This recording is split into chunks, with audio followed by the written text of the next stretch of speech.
In today's video, I'm going to teach you how to add HTML signature to Gmail app.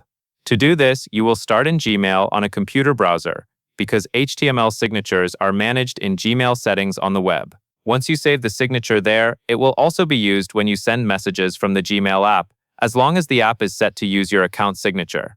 Begin by opening Gmail and going to your inbox.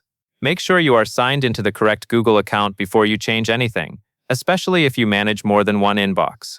Next, look to the top right area of Gmail for the settings icon. Click it to open the quick settings panel. In that panel, find and click See All Settings.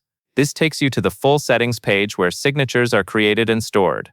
On the settings page, stay on the General tab, then scroll until you reach the Signature section. Here, click Create New.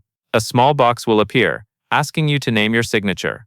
Type a clear name that helps you recognize it later, like a work signature or personal signature. Then confirm to create it. Once the new signature is created, click inside the large editing box for that signature. This is where your HTML signature content will go. Paste or type your signature content into this area. If you are bringing in an HTML design signature from another tool, a helpful tip is to copy from a source that keeps formatting so the layout, spacing, and links transfer cleanly. After it is in the editor, take a moment to check that it looks right, including any lines, colors, and clickable items. If you need another signature option for a different purpose, you can click Create New again and repeat the same naming and editing process. Gmail allows you to store multiple signatures so you can switch between them when needed. When you are finished, scroll to the bottom of the settings page and click Save Changes.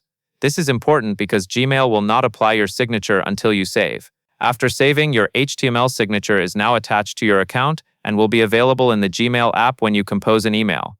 And that is all there is to it.